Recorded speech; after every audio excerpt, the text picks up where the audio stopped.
now you have some photons. And the way we did it is exactly following the same steps as we have done for the Schrödinger field, namely that we have this Lagrangian.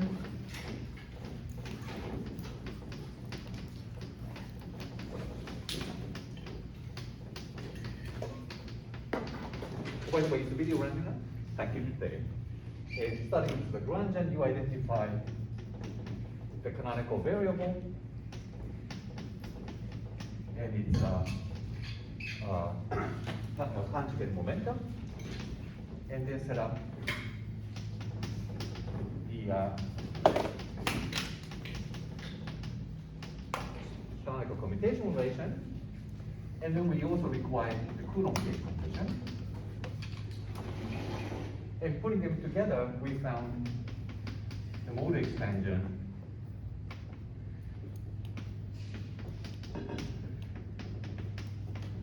of the vector potential using these polarization vectors for two polarizations, lambda 1 and 2.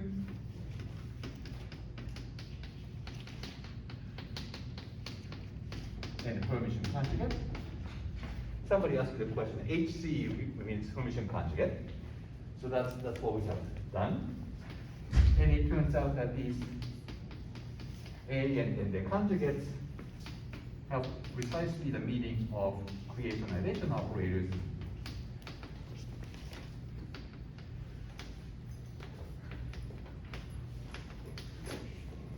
So each of these operators end up creating a photon or neither a photon of a given momentum in given polarization. So that's what we have done the last week. And we also talked about the fact that when you build the coherent states using these creation operators, that would represent the classical electromagnetic wave, but in fully quantum description. So that's a quick summary of what we have done last week. But now that we've got photons, you can immediately start doing things which you have known for ages from the quantum mechanics class, but you couldn't do nothing about it. Namely that just writing down the Hamiltonian four-point particle,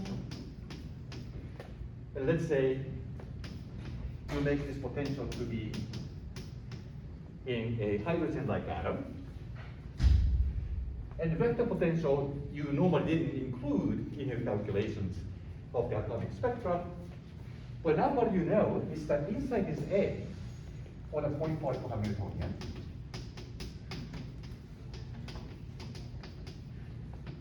inside this A, you have these creation and annihilation operators for the photon. So vector potential is no longer a classical field. It is actually now an operator, right? So it turns out that this Hamiltonian already contains the creation and annihilation operator of the photon. It turns out this is all you need when you want to compute emission of photon. So you have this kind of familiar spectrum, the hydrogen atom, and let's say you have one electron in the 2p state, and because 2p state is an excited state, you would expect this would decay into the ground state 1s by emitting the photon. And this is something you get taught at the very beginning of the quantum mechanics class. This is why you have to study quantum mechanics. But you never learn how to actually compute this. But now you do, because you know how to re-express this vector potential using creation annihilation operator of the photon. So this Hamiltonian for a single particle in electromagnetic field already contains a term in the Hamiltonian that can create a photon. So using this Hamiltonian, you can now literally compute how quickly electron in 2p state can decay to 1s state by emitting a photon.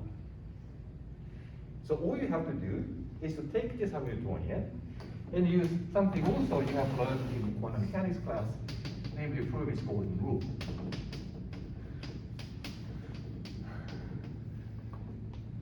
So what do? is to start with this Hamiltonian.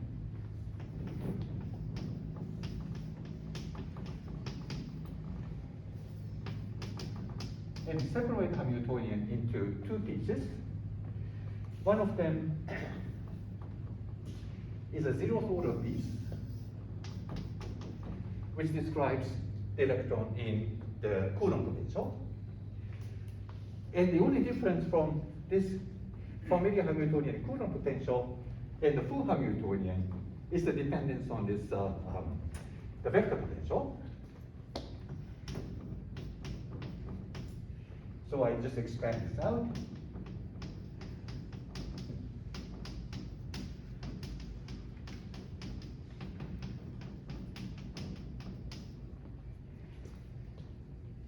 Then this is the perturbation of the system, which I call, I don't know, delta H. This is the perturbation.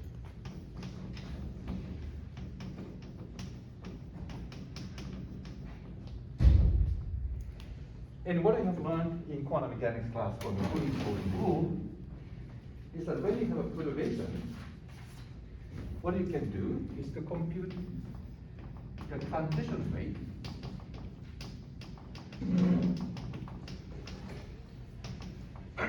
and rate, the word rate means the probability per time. So this is how often this transition from 2p to 1s state can happen per unit time. And I believe you were told that you can compute this by this universal formula.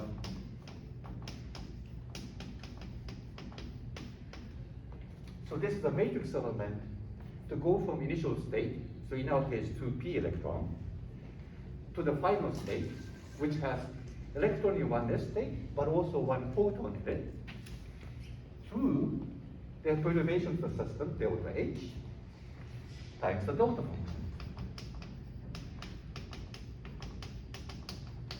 That enforces the energy conservation. And you have seen this, right? Okay, good. So the point here is that initial state is electron in 2p. Final state is electron in 1s plus a photon.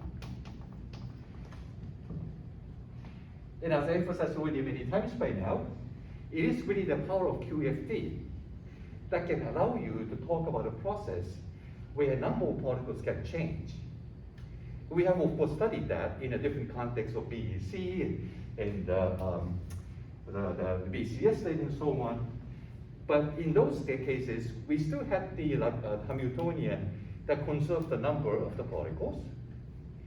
And it's just that the ground state of the Hamiltonian ended up being this funny linear combination of states with different number of particles in it, coherent state. But here, we are now, for the first time, looking at the process where initial state has only one particle, maybe electron in the 2p state, but final state has two particles, one electron in 1s state and one photon. And thanks to the fact that we are doing QFT now, we can now talk about such a process where a number of particles can change. So the only thing you need to do is take this point particle Hamiltonian you are very familiar with, separate that into the zeroth order Hamiltonian for the hydrogen-like atom and the perturbation of the system. And this is delta H. And inside this delta H, you have terms linear in vector potential. And vector potential is linear in creation addition operator for the photon. So you identify the piece that has creation operator of the photon inside A. This would change the number of photons either twice, or up and down and known as effect, or down and up known as effect. So we don't need this term for our purposes. It changes the number of photons by 2. Here we're changing the number of photons only by 1, from 0 to 1. So I have now two terms. And those two terms I just stick in here. You know the wave function of the 2p state for the electron. You know the wave function for the 1s state for the electron. So you just look it up and plug that in. And in addition, picking up this creation operator inside A, that would allow you to create one photon for a given momentum in polarization for the final state. And that gives you this matrix element. Then take absolute squared, 1 over h bar, 2 pi delta function, and that's it.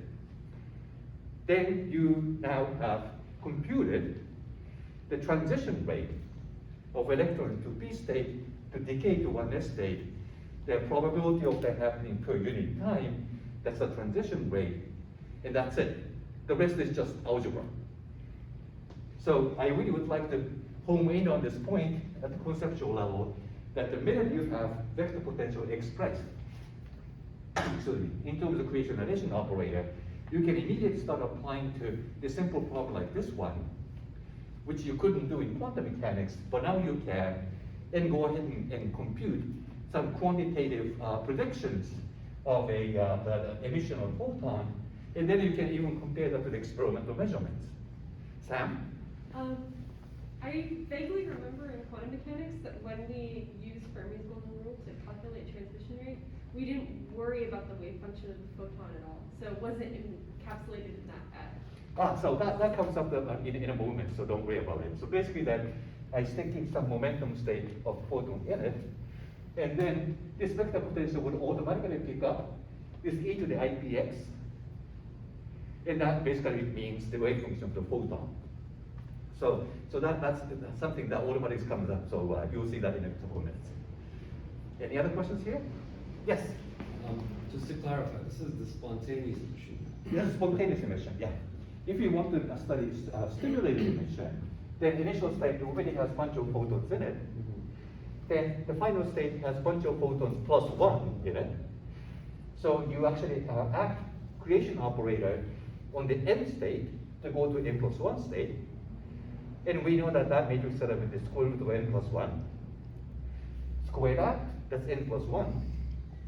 So then the rate is greatly enhanced compared to spontaneous emission. Again, everything follows from the harmonic oscillator. Now that this vector potential is expressed in terms of the creation operator, then all you need to know to change from spontaneous emission to stimulated emission is that a dagger acting on n state gives you square root n plus 1 times n plus 1 state. Thanks for asking that question. Any other questions? Raising your hand? No, okay. I do have one. The fact that the Hamiltonian per se has the e square a square term, does this imply that there is a small probability for it to actually create 2 photons? Yeah. Okay, but it's way smaller. Yeah, which is it's way smaller because suppressed by power of E, which comes with basically a fine structure constant. So each time you use these operators with the power of E in it, then the probability would go like E squared. That's proportional to the fine structure constant. So by going to higher orders, you always get a number smaller by 1 over 137. Well, but the original Hamiltonian is also dependency of E square. Yeah. So your wave function in here already has alpha suppression in a way that roughly speaking, one state wave function has a behavior that looks like this. So you probably haven't seen this form in quantum mechanics class because you always try to eliminate C and H bar, and this is E squared over 4 pi epsilon H bar C. It should disappear. Maybe I made a mistake here. Let's see. Maybe anyway. Energy, distance. This looks correct.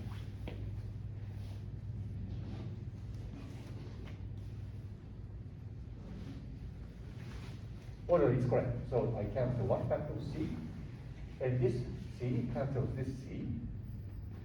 Then I have with epsilon E squared, and this becomes 4 pi epsilon H squared.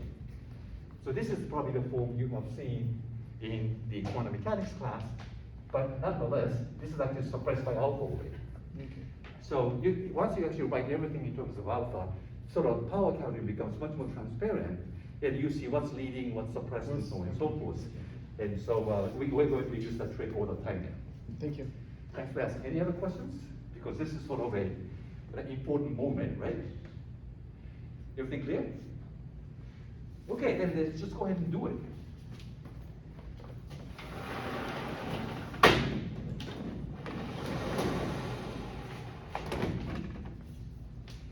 And one thing you need to remember is that here we're using point particle Hamiltonian instead of field theory for the matter particles. So we have mapped the situation that P and X are operators. We will come back to QFT treatments later on where we make it relativistic.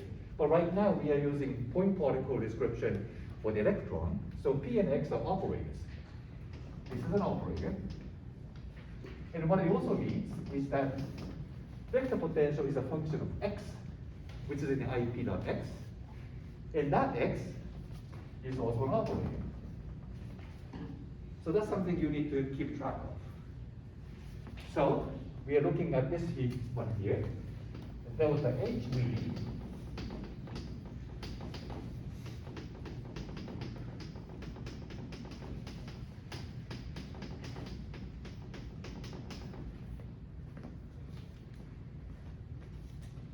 And X inside A is an operator. So again, P and X are operators.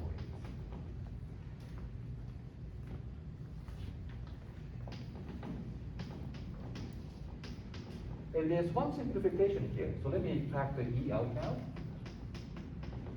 P, X, A, P. But remember, we have been using the Coulomb gauge.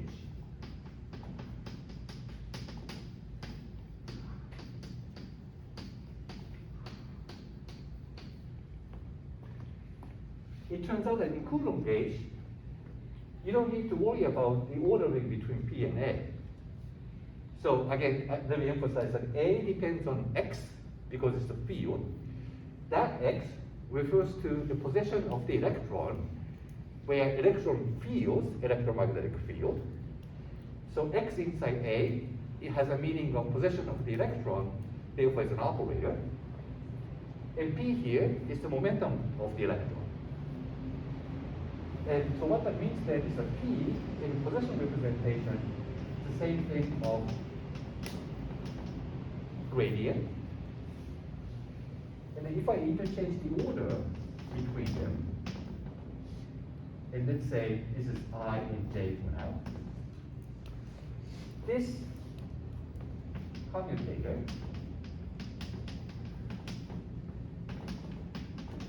gives you the derivative of A. Right? And now we are talking about this inner product that I sum over I and J being the same.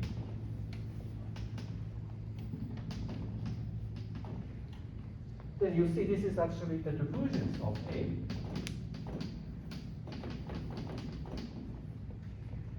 Which in Coulomb gauge vanishes. So it turns out that I don't need to worry about the ordering between P and A. So that's one little simplification.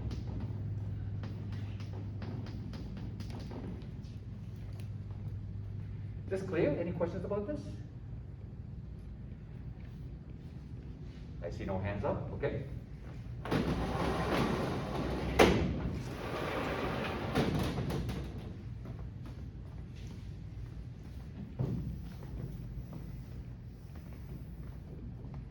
Next thing I do is start looking at this matrix element. So the final state is one S electron and one photon. So let me say photon has momentum Q. And we have this delta H. And initial state is 2p electron.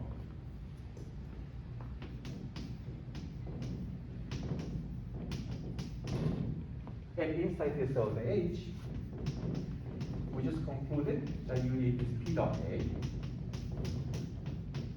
And I no longer worry about the ordering between P and A now, having proven that that doesn't matter.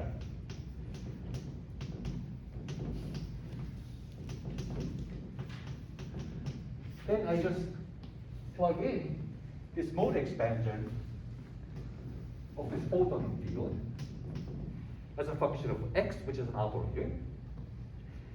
Here you need to be a little careful.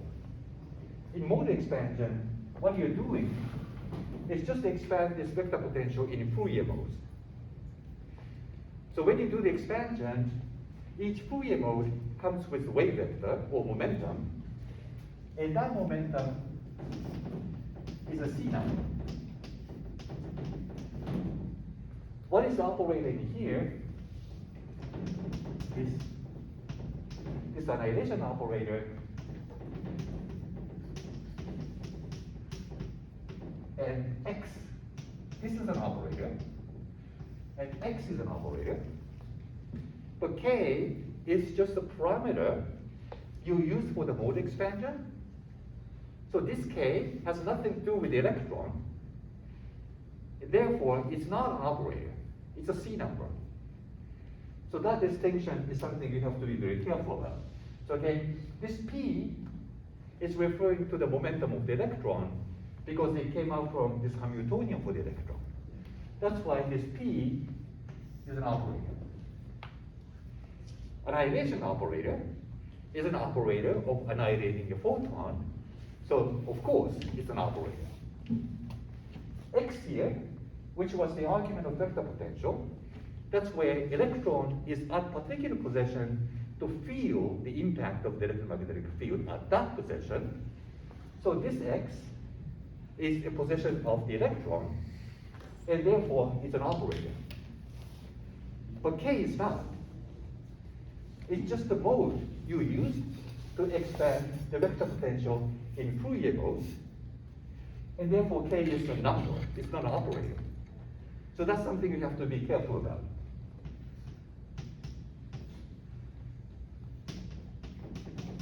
Then I have to go into the context.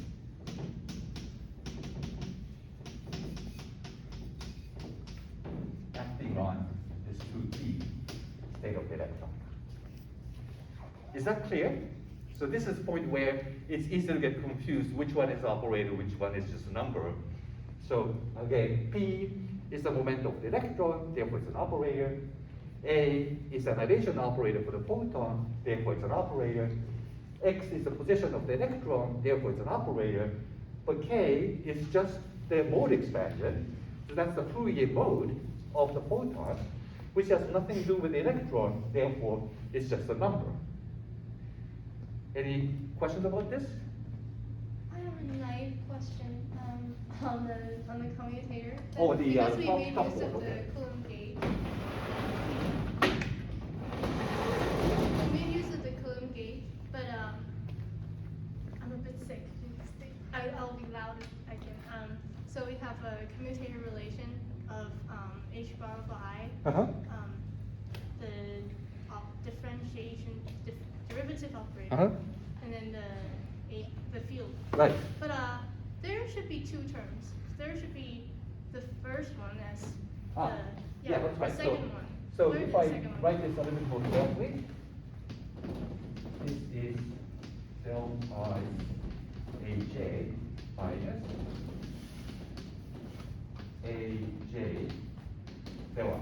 Yeah. That's what you're talking about. Yeah, the second term, where did the second term go? Yeah, so this is meant to be all operators. So in positional space, they are meant to act on something like wave function. Yeah. So when you look at the first term, this derivative acts on everything on the right. So it can act on either A, or it can act also on psi. On the other hand, for the second term, the only thing that is on the right side of the differential operator is psi, so this derivative acts only on psi. Yeah. Yeah. So you understood it already, but let me do this. So this one acts on everything on the right. This one acts only on psi. In the piece where this derivative takes psi is cancelled by the second term, the only thing that remains then is the piece where this derivative acts on A. The rest is cancelled. So that's why you end up having just derivative acting on A at the end of the day, and that's what I meant by this expression up here. Got it. Thank So you. time class K. Is that okay?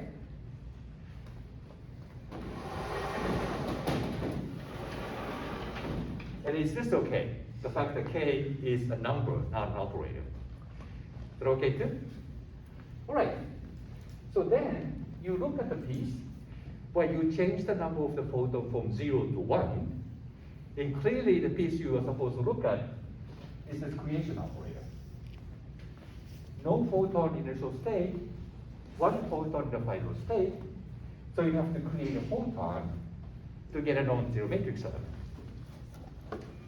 But when you create a photon, this creation operator should specifically create the photon with momentum q. Let's say you also specify the polarization state lambda on it. So the only piece out of this big sum of all momentum modes that would contribute this matrix element is when this K is the same as a photon in the final state. So you start with a big sum, and that may look kind of scary, but it turns out that there's only one of them that contributes the matrix element. So as a result, I factor this minus E over M up front, and then Q has a matrix element for no photon with creation operator with the photon. So once you use this creation operator, I can remove this photon in the final state at the expense of using this operator, specifically for the momentum of the photon you created. So you don't have this big sum over K anymore, because this times that basically gives you the Kronecker delta, the Q and K have to be the same. Is that okay? Then I have this e to the where is P? P. P is still there, of course. P is the momentum of the photon that's dotted with the vector potential, which is now expanded in terms of polarization vector. So P and epsilon are dotted together. That's the inner product. I have creation operator here. And I steal this factor, which looks kind of innocuous. But I need to remember, this X is an operator. And we specifically also picked up K being the same as Q, so this now turns into Q. Then I have taken everything in the expansion of the vector potential. Then the only thing left is the initial state of the electron. So this is the matrix element. You have T2P state of the electron. And I have this factor that looks like a plane wave. And this is you can interpret as the wave function of the photon, because photon is emitted with the momentum q. So this is the wave function of the photon. And I used this already, so I should have eliminated this. I'm sorry about that. So let me write this one bigger then. And you have the oneness state of the electron, n factor minus E over m, and that's it. So again, this is the moment where you really need to understand for sure that this is the way you can compute the matrix element. So any questions about this? Is everything clear? Could you explain again how Yes, sir? you, Sorry, I couldn't hear you. could you explain again how you change the K to K? Okay. So here I use the fact.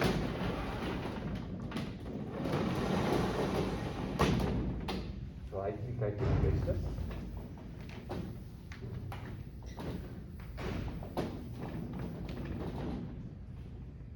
So as far as the photon is concerned, you start with state with no photon in it. Then I have this A lambda dagger K. And to avoid the class of notation, I can make this simple sigma instead.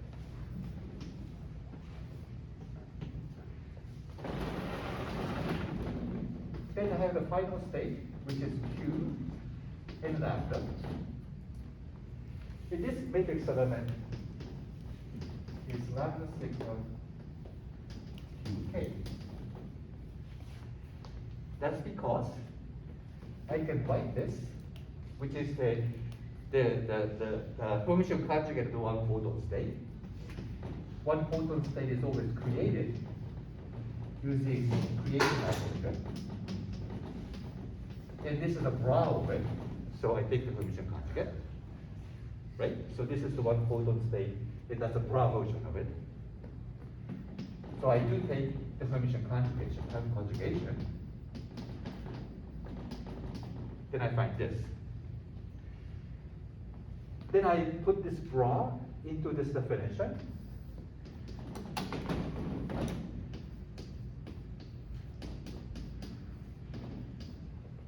And then I have this sigma, sorry. I changed the notation to sigma.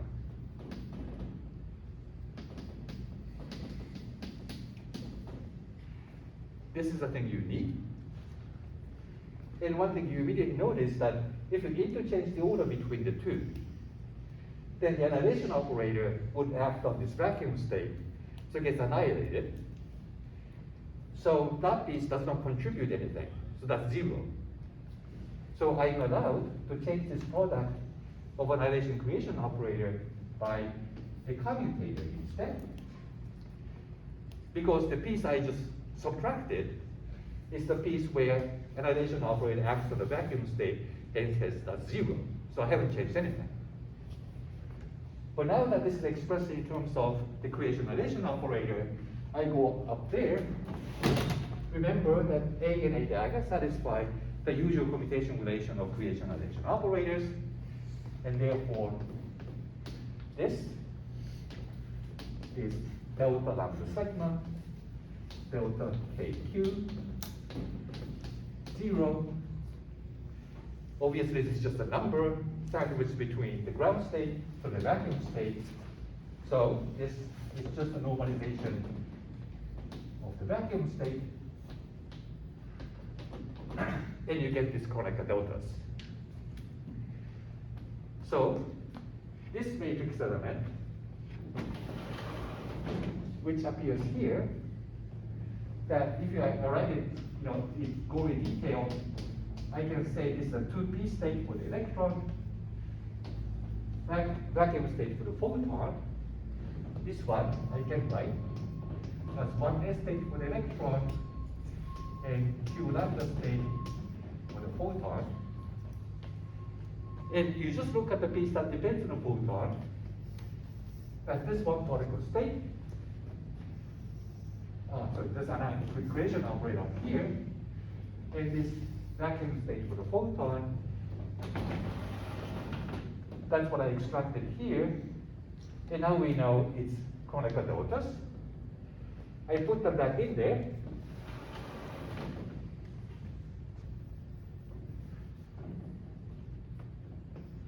Then I find Q lambda for the photon, A sigma dagger K, and ground state, vacuum state for the photon times 1s state for the electron and everything else. P, and you have the sum here for all momentum and polarization for the photon. And this epsilon depends on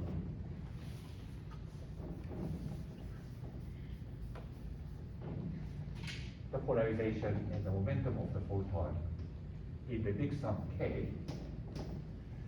and e to the minus I K x over h bar on 2p state. So these are the pieces that depend on electron.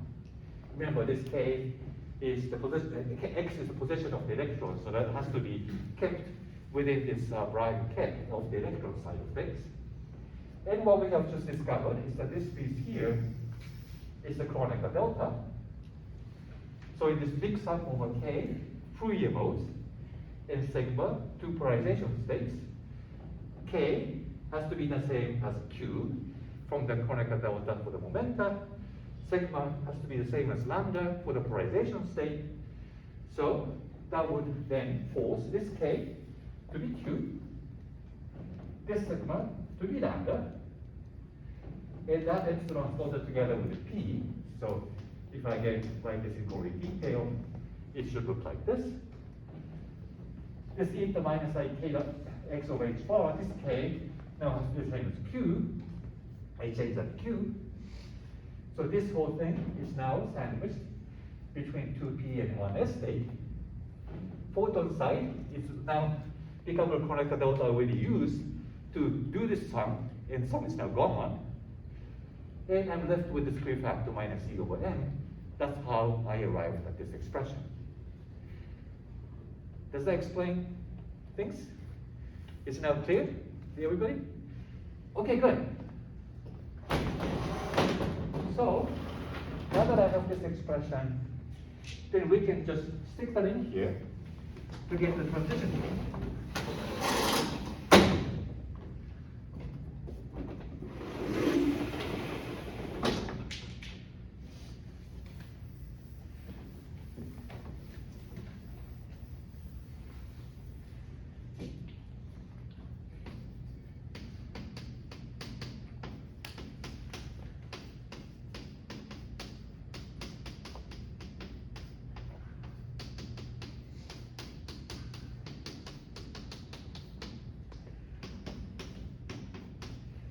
So now we have found this matrix element is given by that.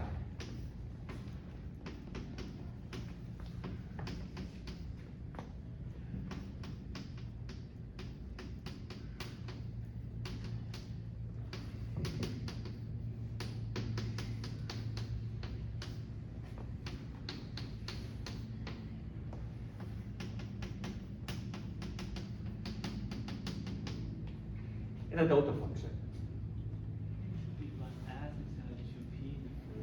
Sorry? Wow! Thank you. This is what next. Thank you, Jay. Any questions about this? Now you can see, you can just go ahead and compute this, right? This is just a matrix element in standard quantum mechanics. You know the wave function of 2B state. So you can express that in terms of the position space. You know wave function 1S state. P is the derivative operator acting on that. And X is also an operator acting on that. Q is a number, again, that's a number, which corresponds to the momentum of the photon. So as far as the electron is concerned, that's a just pure number. So you can actually do this computation by doing X integral using a wave function 1S state. This is a derivative operator acting on X. And this is just a number, so I factor that out.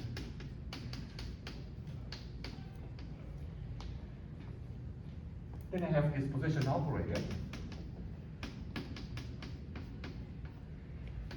And 2B wave function.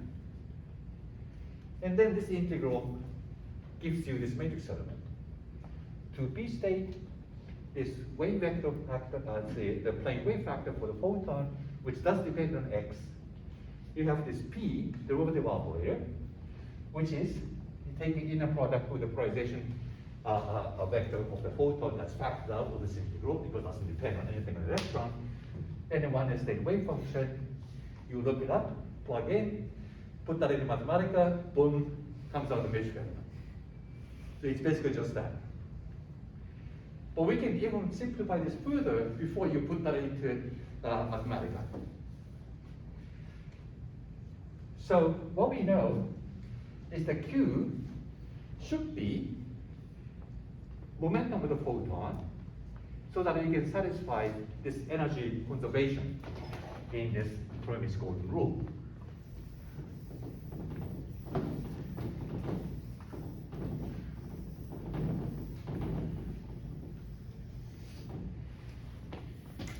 And this may be also a form you may not be familiar with, but it's true.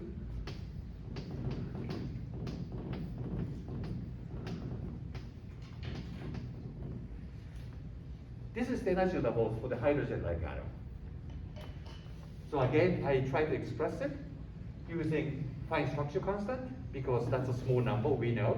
So we can always expand quantities in power series in alpha. MC squared, of course, has the dimension of energy. So it has the right dimension. This is energy. Everything here is dimensionless. And if you look up the usual formula for the energy that was the highest in the atom, you can always recast it in this form. And if you like to recover the form you're familiar with, then you just need to remember the definition of fine structure constant. If you plug that in, this is taken squared.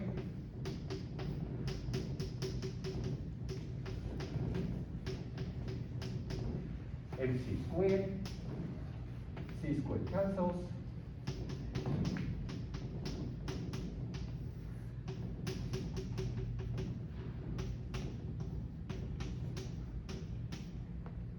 And this is probably the form you have seen in quantum mechanics class, right? So this is the way you can actually rewrite it. So I haven't changed anything. This is what you have seen before. I'm just writing it this way instead because it's more convenient for me. So what it means then is energy goes like alpha squared. And when you look at the energy difference between T2B state and 1s state, I have the same factor, and I have what corresponds to energy difference between state with n equal 1 and n equal 2. This is just a number, 3/4. The point here is that it has the overall dependence on alpha squared. And this delta function for energy means EI is the energy of the 2T state.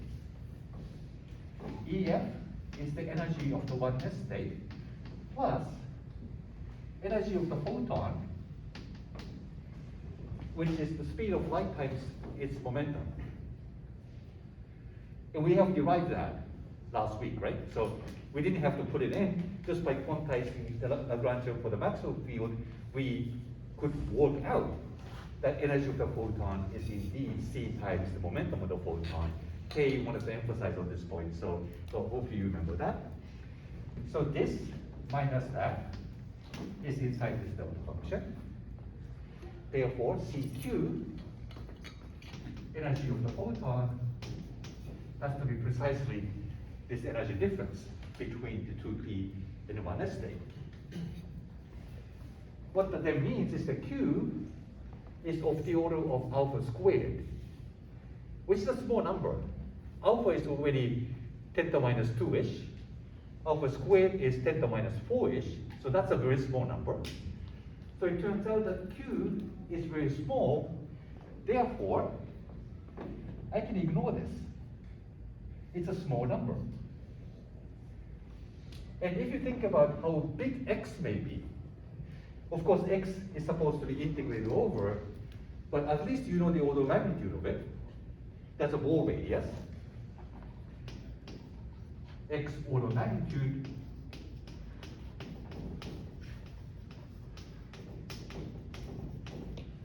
has to be of the order of the ball radius. And ball radius is h bar m e squared 4 pi epsilon. So this is h bar c over alpha mc squared. So the ball radius goes like 1 over alpha. It cancels one factor of alpha in here, but Q is alpha squared. So even if you carefully put in the order of magnitude for x, this is still a small number, suppressed by fine structure constant. So I can set this to 0 for the calculation of the leading order in alpha. So then it's getting even simpler. So I can just completely ignore this plane wave factor in this matrix element. Any questions about this? Yes? Slightly tangential, but the delta function suggests that the frequency of light needs to be very precise. Yeah. But if we included the center of mass coordinates, that would allow for flexibility in the frequency. Sure, sure. So we are now taking this, basically the idea that the nucleus is infinitely heavy and reduced mass to the mass of the electron itself. So the atom doesn't recoil, and we are in that approximation here.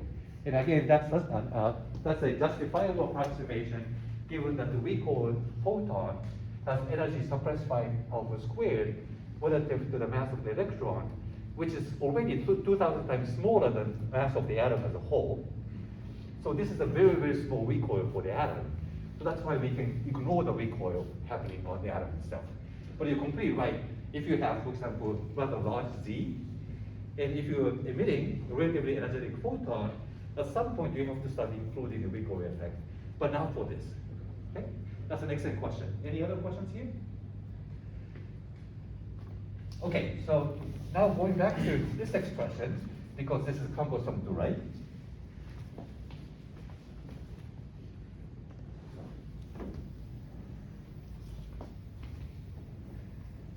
But you can always recover this just by going to position space, right? So what we just argued is that I can ignore this because the exponent is practically zero. Next thing we need to do is to take the matrix element of the momentum.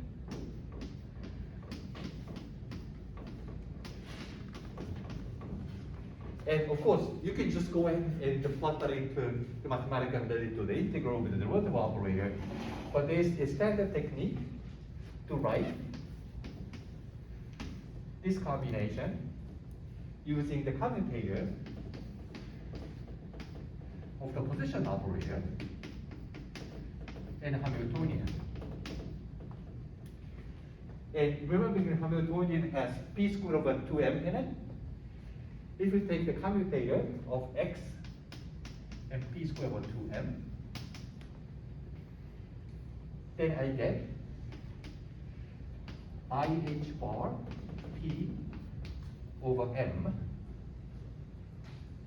Right? So x and p don't commute. The commutator is IH bar. I have two powers of p in here.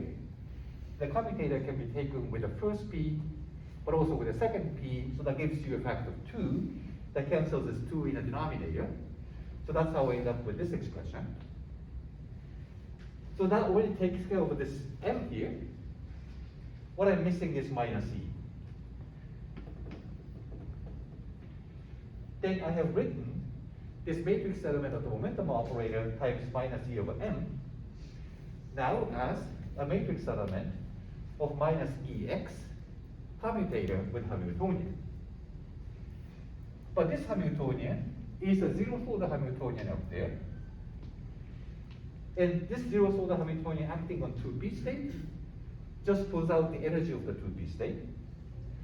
This zero order Hamiltonian acting on 1s state just pulls out the energy of the 1s state, their eigenvalues. As a result, I can further re-express this as E2f minus E1p matrix element of 1s ex2p. This is just a little trick so that you don't have to even take a derivative of the wave function. Now you can just stick in x in your integration. And we know this is again a small number, which is the order of squared. And this E times x is, here's the nucleus, here's the electron, this is x. And in the case of hydrogen atom, then this is proton, charge plus, this is electron, charge minus. This vector is a vector from charge plus to charge minus times z. So this Ex is an electric dipole moment operator. So because of this fact, that whole transition amplitude can be re-expressed by the matrix element of electric dipole operator between the initial and final state. And because I have removed this exponential factor at the end of the day, this matrix element is called dipole transition.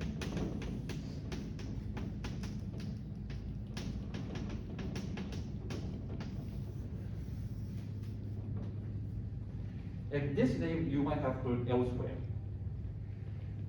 And another use of this word dipole is that this approximation of approximating this plane wave factor by 1, namely ignoring this exponent which goes with the momentum of the photon of order alpha, setting this to 1 is called dipole approximation.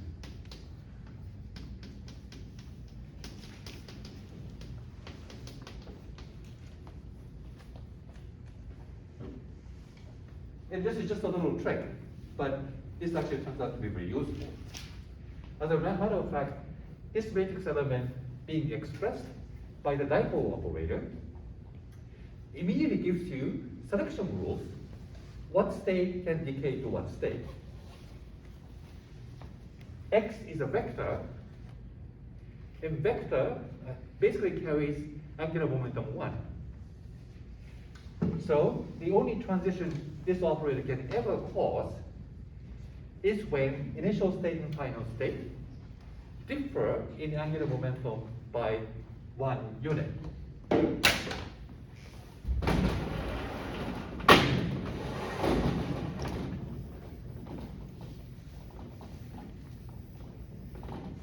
So within dipole approximation,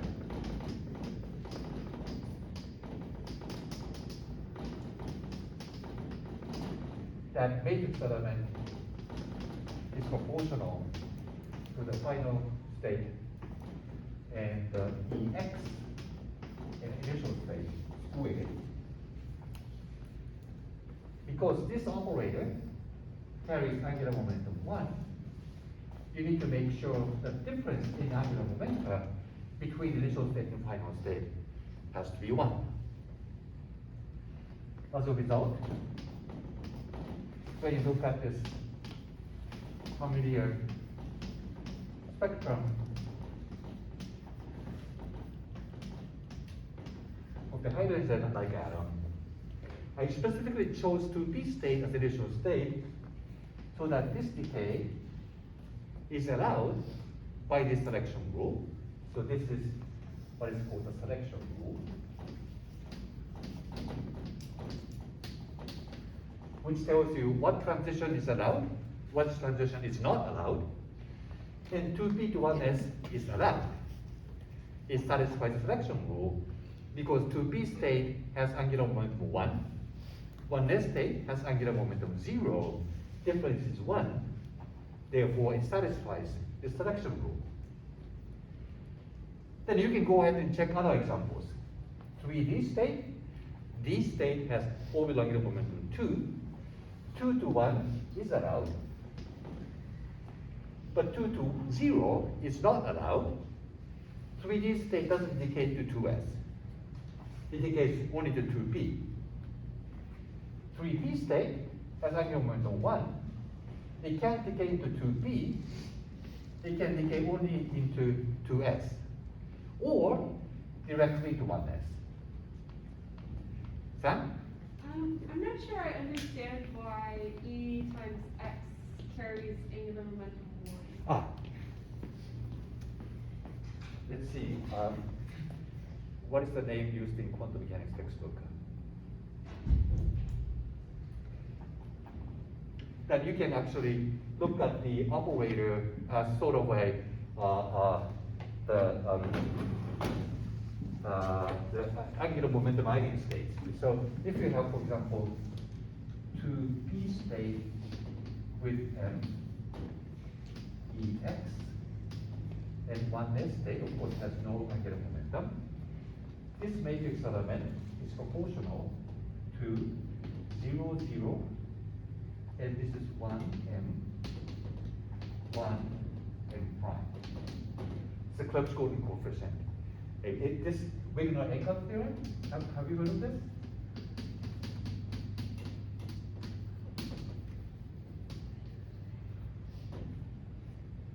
So when you focus on the behavior of various things under the spatial rotation, this one has now the absolute momentum 1. Therefore, you specify the state with L equal 1 and whatever M state you got. Final state is S, so J equals 0, M equals 0. And the point here is that you can regard this operator to be as if it were an angular momentum state, and you are adding two angular momentum together to produce the final state. That's a Krebs-Gordon coefficient. So this 1m prime is what corresponds to this EX operator. And so because this is actually Krebs-Gordon coefficient, you are adding orbital angular momentum 1 to whatever initial state you got to produce the final state. And that's why it has to differ in angular momentum by 1. Does that answer your question, Sam? Okay, good. Alessandro? No, I'm just like. Oh, you're just stretching scratching your yeah. neck. And following on this discussion, if you start with a 3s state, it can decay to 2p state because you change angular momentum by 1, but does not decay to 2s. Now comes an interesting question. If you look at a 2s state, how does it decay? The only state that has lower energy than 2s is 1s. But 2s has 0 angular momentum, 1s has 0 angular momentum. It doesn't satisfy the selection rule. Doesn't decay. And that doesn't sound right. It's an excited state. It should decay somehow. But what I'm telling you is that in the calculation we are doing at lowest order in alpha, this decay is forbidden. It does happen, but only at the higher orders in alpha, which means the transition rate is suppressed. If the probability of decay per unit time is small, this state would survive very long. So it turns out that 2s state is metastable.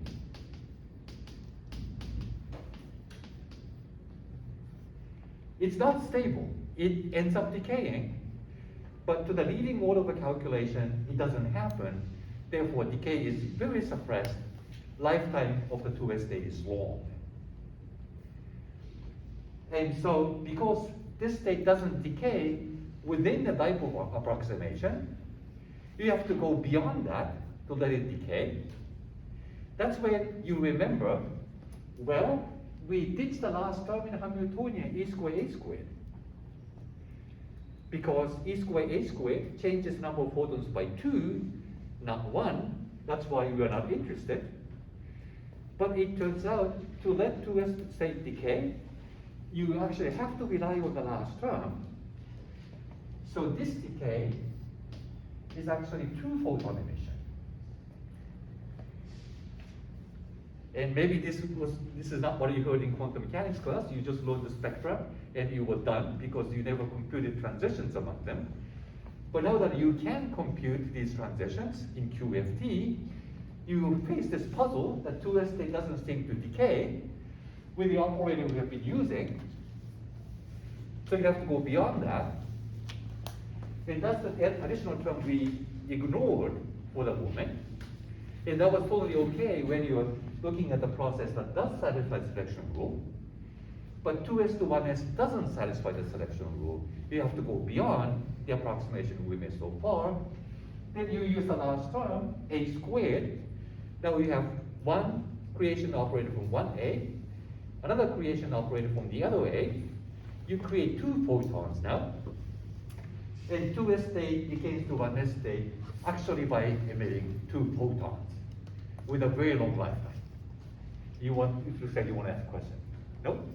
What's the energy of those photons? Sorry? What's the energy of the photons?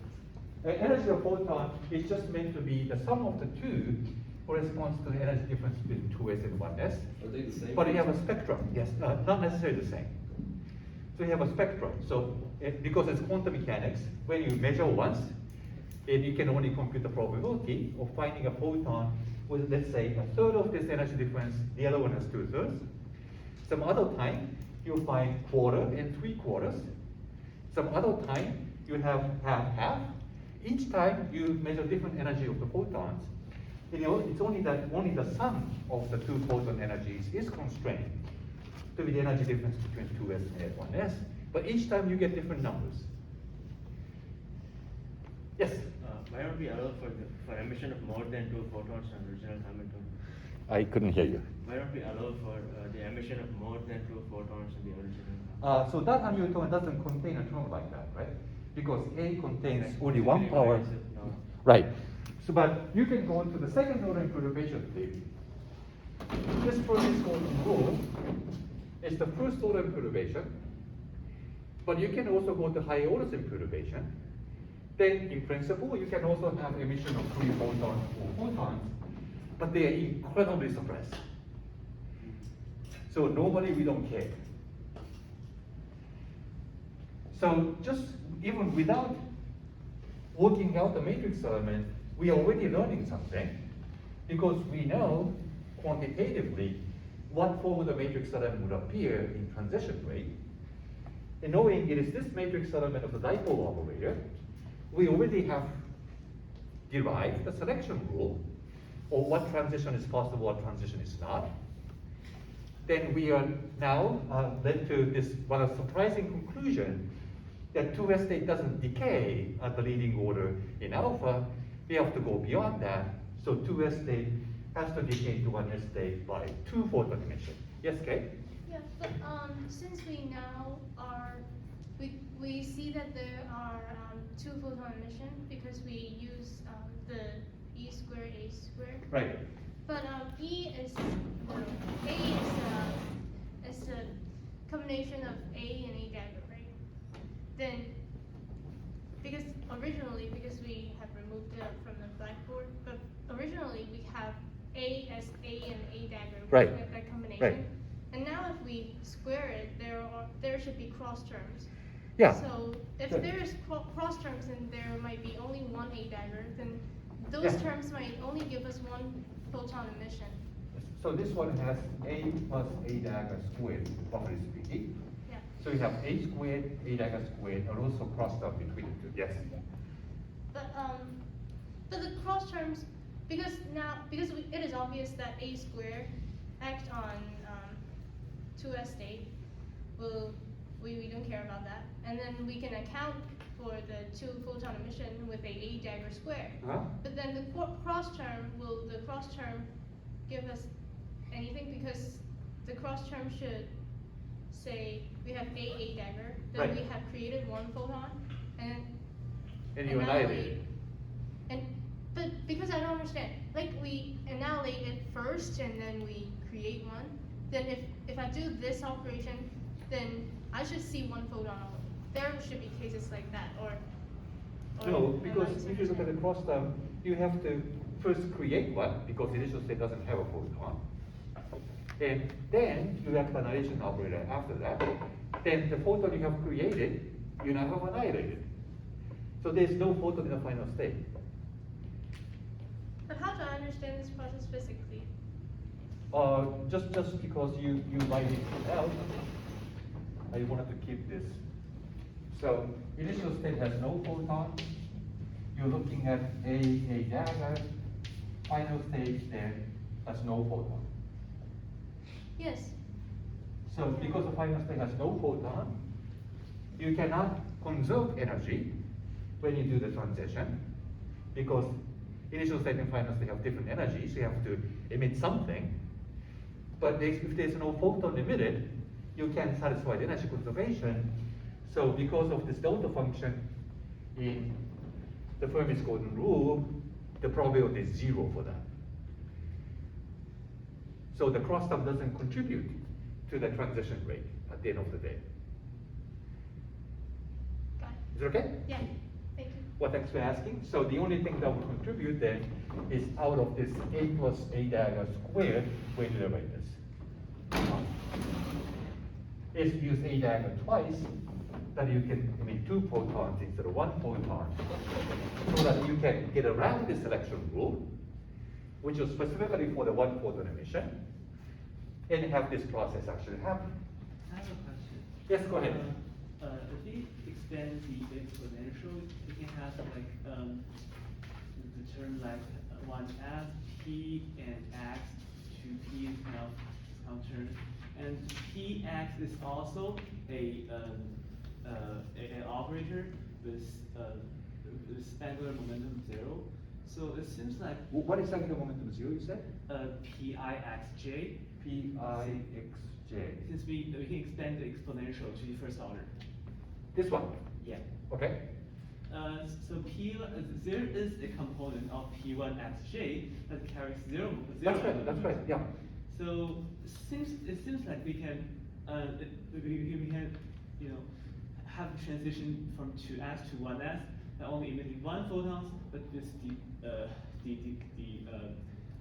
expanding it. Yes, you're right, you change. So if you go beyond the dipole approximation and expand this out to the first order q dot x, you have the matrix element of p and x between 2s and 1s, and that's actually finite. But as we argued, the expansion in q also gives you suppression by factor of alpha, so that's suppressed too. Yeah. And you have to actually work out numbers at the end of the day, but it turns out that 2-photon emission is the dominant decay mode, even though 1-photon emission is allowed at the suppressed level. So in the end, 2-photon emission is what you observe. And just to put things in perspective,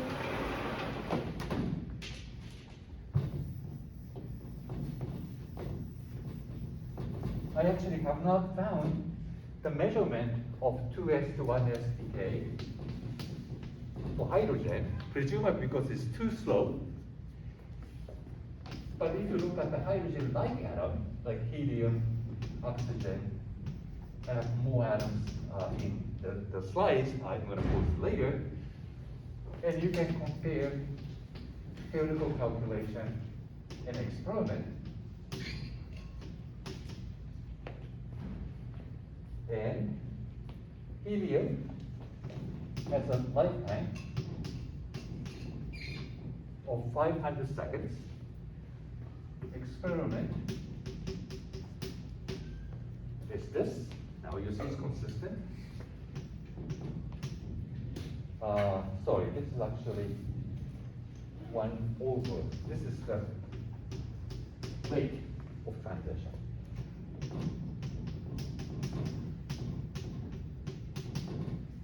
And this is 2.21, 22, and 6. For argon,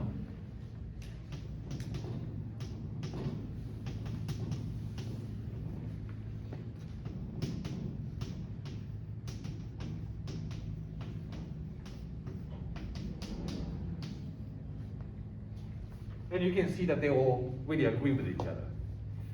So 2-photon emission, we haven't computed it, but now you know the matrix elements, you can compute it if you like on your own, and then you get these numbers, and that really agree with the data.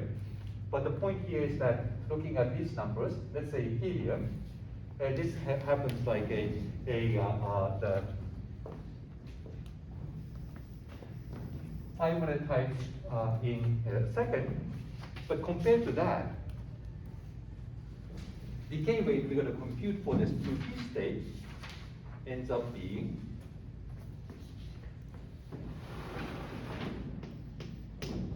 hydrogen to P1S is 6.26 to 7 times 10 to the 8 per second. This is theory. Experiment is 6.26. And again, they agree, but you see that this number is much bigger than 500 by 6 orders of magnitude, million times faster.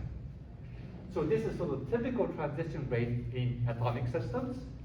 So it's like a nanosecond time scale. But this one is microsecond time scale. So this is considered to be very long-lived compared to typical excited states of an atom, and hence metastable. So this is something you learn just by looking at the form of the transition, And now that you have Hamiltonian, you do the mode expansion, then you can literally work things out, which I will do for the dipole transition for the rest of the class. You can work out these predictions and start comparing them to experiments. So that's something you can now do now that you have studied QFT. Okay?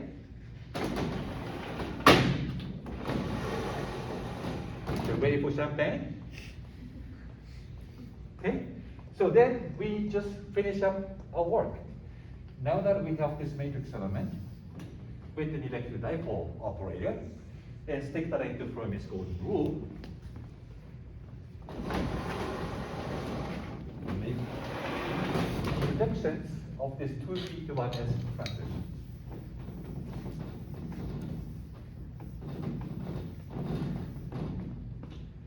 So collecting all the pieces, WMI is H bar.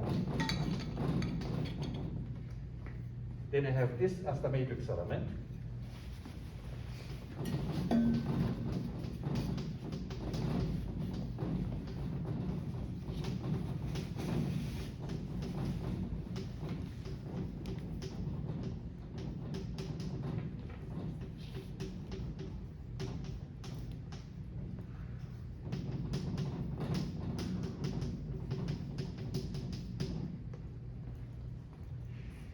And when you want to know how long is the 2p state, does the 2p state live, you're not focused on one particular final state of a particular moment of the photon with particular polarization.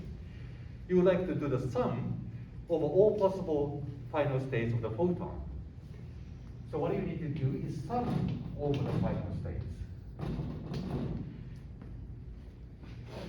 And I postponed this discussion till now because that requires just a little bit of thinking how you sum over the final states. So we are using this box normalization. Everything is inside this finite box.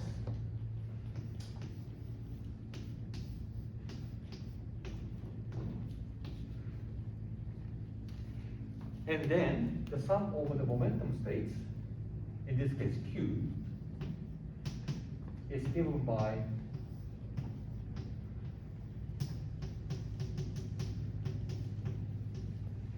this. And we talked about this before. I hope you have now seen this multiple times, you're getting used to it. So this is what you have to do. Then you wonder how does integral is being performed. It turns out that this delta function forces C times Q to be the energy difference.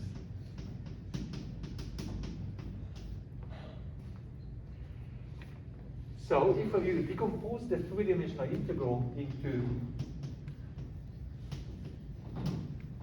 spherical coordinates, the Q part of the integral can be done immediately using this delta function, which makes sense because energy of the final state photon is really fixed by the energy levels of 2p state and 1s state.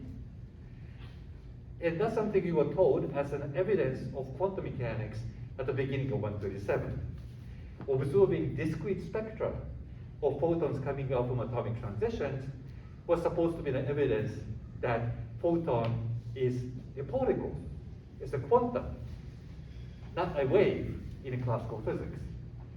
And now you are deriving it. Energy of the photon is fixed to be the energy difference between 2p and 1s state because of this delta function in Fermi's golden rule, which also have derived in quantum mechanics class. Now you know that spectrum comes out discrete. Then the only remaining integral you have to do is the angular integral, namely that if we have a 2p hydrogen atom, and as you asked, we are assuming it's infinitely heavy. What is the name, by the way? Oh, Sedan. Sorry? Sedan. Sedan. Yeah. Okay. As Sedan asked, we are actually assuming that this atom is infinitely heavy for the purpose of discussion. Then a photon can be emitted in any direction. Then you have to sum over them. That's this solid angle integral. So what you then have to do is 1 over h bar. Sum over the final state is now given by del Q. 4 pi q squared dq d omega 2 pi h1 q, and this matrix element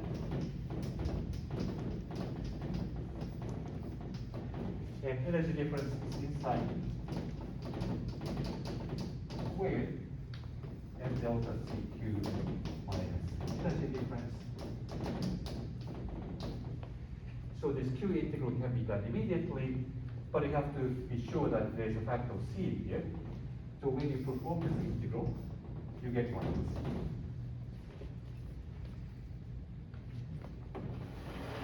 And now I think I forgot one factor.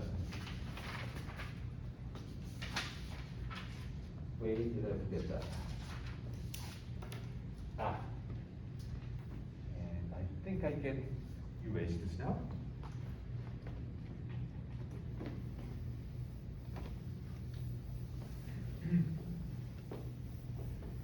One factor I did forget throughout this discussion is that all the expansion of the vector potential sum over P, sum over polarization, I wrote epsilon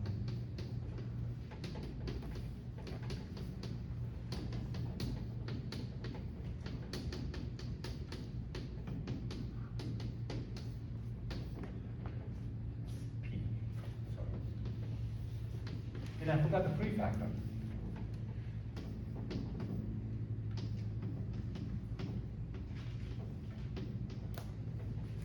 I kept forgetting this free factor, so sorry about that.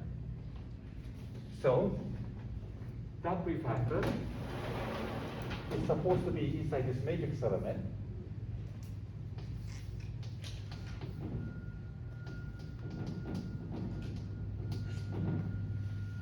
So when I do this Q integral, then in addition to this matrix element squared, I'm supposed to have that factor over there.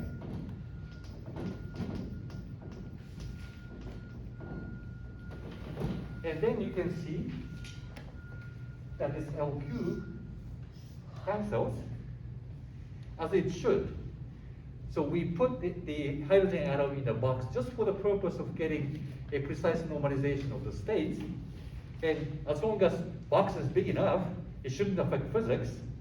And indeed it doesn't, because dependence on the volume of the box precisely cancels. So now we have everything. 1 over h bar from Fermi's golden rule. The rest of this thing coming from the normalization in mode expansion of the vector potential. You have already performed Q radial integral. You are left with this solid angle integral for the direction of the photon emitted. You know the wave function 2p, you know the wave function 1s. You stick just x in between, and then integrate to compute this matrix element. And once you're done with the matrix element, you just square it. And there you go.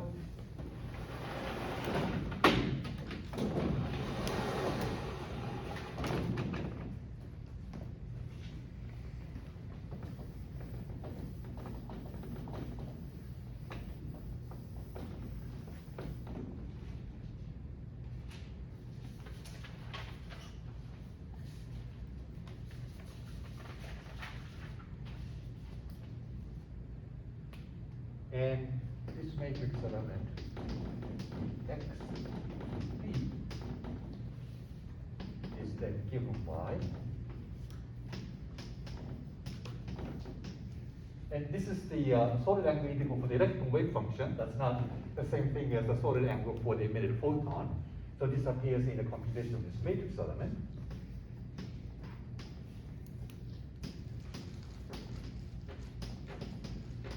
This is the wave function for 1s state. You're taking this matrix element x inside. Then you have 2p state.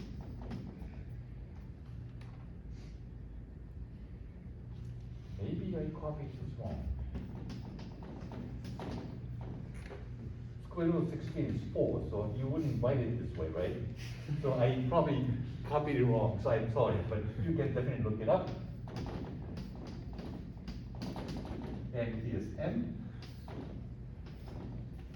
So our integral It's just an exponential with power, so that's easy to do. Angular integral between two spherical harmonics times x, that's also easy to do. Then you find the matrix element. So this is the matrix element you find. You put that in here, and do the omega integral for the whole thing, and out comes the total decay rate, which is usually called gamma, which is the sum of transition rates for all final states, which is now predicted to be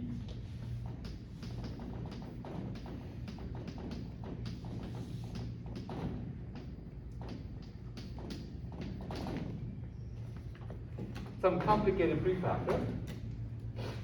MC squared has the dimension of energy.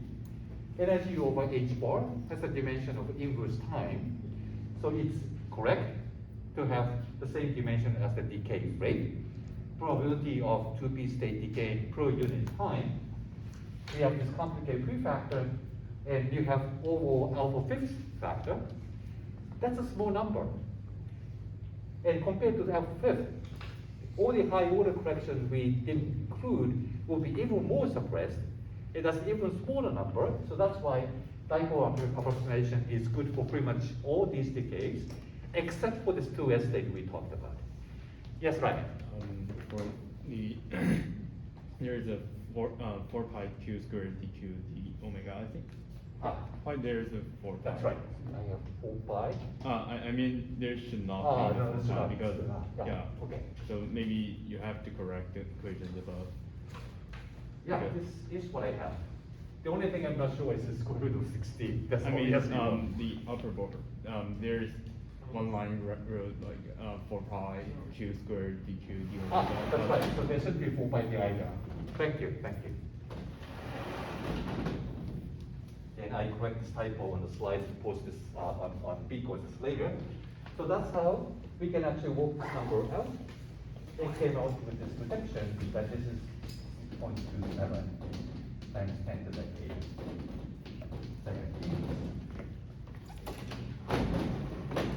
And because this is the transition rate per unit time, inverse of this as a dimension of time, and this is what we call the lifetime. And that's the exponential decay law you learn again in quantum mechanics class. If you start with n atoms in the 2p state initially, the number of atoms that stay in 2p state after time interval t goes down exponentially. And this tau is this tau. Therefore, once you compute gamma, you know what tau is, and that's 1.60 nanosecond. So that's why I claim that typical atomic transitions has a time scale of nanosecond. And the millisecond, which I have seen for the 2s decay, is way longer than that, hence metastable. And now you can work out this kind of number and compare the experiment. And I have already written down the experimental measurement. This measured experimentally 2.2648 times 10 to the 8. And because we're ignoring high orders and alpha, this theoretical calculation cannot be trusted beyond 1% each correction. So the 7 is already a little subset. And then compared to the experimental data, that is a beautiful agreement. So now you can actually do this. Where does the temperature come into all this? Temperature? Yeah. Yeah, right now we are not including temperatures at all. How would you include them? So if you want to include temperatures, then your hydrogen atom is sitting in a box with a bunch of photons inside, and electron is constantly jiggled. So first of all, you need to include these photons in your initial state. So there's a little bit of the stimulated emission going on. And also that everything is moving, so the 2p state, 1s states get broadened a little bit by the Doppler effect. So you have to start including those things into the calculations. It quickly gets pretty messy if we start doing that. But right now we're not doing it. Okay, so that's it for today. Yes, questions? Quick question. how do I replace the dq, delta, cq, these two terms into a? So that's where you have to remember this formula, that delta of f of x is the same thing as x at the 0 differentiated by the derivative of the function. So that's the standard formula for delta function of a function. And once you have CQ, this is CQ. The derivative of that is C. That's why we have to include one of the C. But why don't we just replace these two terms by, why don't we replace the q square as well? So I'm doing this delta function with the q integral. And then f prime of this argument is C that comes downstairs.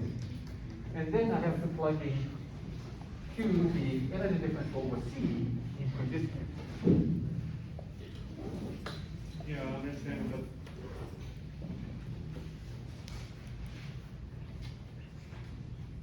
Then I don't understand your question. I'll talk to you later. Okay, all right. Anything else? And tomorrow there's a discussion section where the faculty would tell you sort of the basics of taking variational principle and working out equations of motion. And because I keep getting questions about that, I think that's useful for many of you. So please come to the discussion section.